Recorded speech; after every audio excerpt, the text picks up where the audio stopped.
Segundo informações publicadas por Malu Gaspar em O Globo, Daniel Vorcaro incluiu novo contrato envolvendo o escritório de Viviane Barsi de Moraes, esposa do ministro do STF, em proposta de delação premiada. Colaboração essa que foi rejeitada pela Polícia Federal no final de maio de 2026.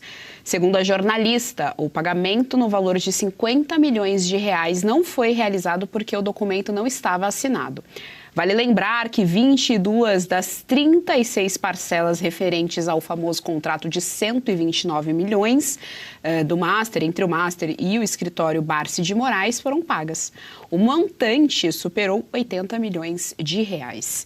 Bom, doutora Kátia Magalhães, a gente tem aí então esse novo contrato. Doutora Kátia realmente, doutora Kátia, parece que a gente está num grande stand-up comedy, assim, porque as coisas são tão absurdas, mas não é Hermes e Renato. O Jornal da UES, segunda edição mesmo, e a notícia é esse novo contrato aí desse escritório da Vivi Barsi com o Vorcaro. Lembrando, a Viviane Barsi, ela não é uma jurista renomada, ela fez uma faculdade ali de Direito na famosa Pagou-Passou, né? Aquelas que você deixa o RG cair na calçada e imediatamente você é matriculado. Então, assim, ela não é um grande nome, ela não tem um baita arcabouço teórico de estofo jurídico a ponto de ter um contrato milionário. Juristas renomados percebem esse honorários nesse patamar, Geise, muito menos para serviços de consultoria. De novo, se essa senhora estivesse capitaneando alguma ação do Master e esse valor fosse percebido como honorários de êxito, como um percentual sobre o valor líquido recuperado pelo cliente, por exemplo, em alguma ação bilionária, por óbvio, ela recebendo 10%, 15% do resultado útil da ação, ela perceberia, mas não foi esse o caso. A única ação, aliás, da qual todos nós temos notícia que essa senhora teria promovido em nome do Master, foi uma ação de juizado, olha só, juizado especial, aqui na esquina, ação pequenininha, né, que um advogado mal recebe R$1.000, R$2.000 para fazer, uma ação de juizado e que ela fez a questão de perder. Então, não bastaram os 129 milhões, ao que tudo indica, teria havido um outro contrato de 50 milhões e que Vorcaro diz que não teria pago, que não teria sido assinado. Chega a ser uma desculpazinha pífia, né? Ele faz pouco caso.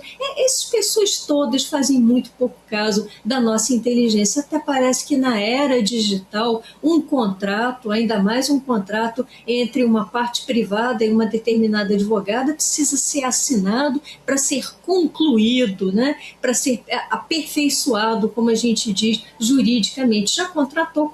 Então a gente não sabe se esse dinheiro efetivamente saiu lá do Império Master, e a gente não sabe o que é pior, a troco de que esse dinheiro foi prometido e ou dado em pagamento, até mesmo em pagamento em parcelas, o que já seria significativo em se tratando de 50 milhões. A gente não sabe até hoje a contrapartida de Viviane, porque a gente lembra quando estourou o escândalo dos 129 milhões, ela veio a público e a emenda foi infinitamente pior do que o soneto. Apresentou um rascunho que ela teria feito de código de ética e compliance, zombando, né, como se a própria conduta da advogada e do seu cliente não fossem um atentado à ética e à compliance. E a gente se pergunta, onde é que ficam os direitos dos credores, dos prejudicados pelo Banco Master? Em que medida todos esses aportes aí, 129 milhões, 50 milhões, sabe-se lá mais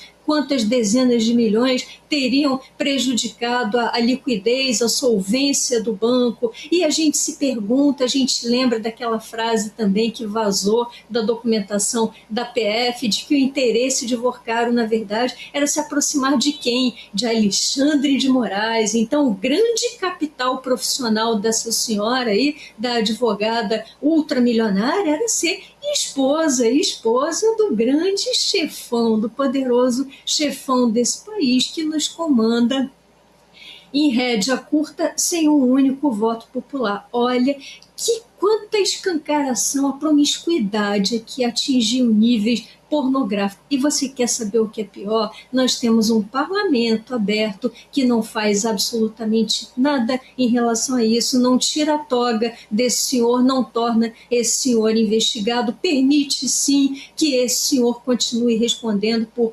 excelência. E assim vamos nós no país da eterna impunidade.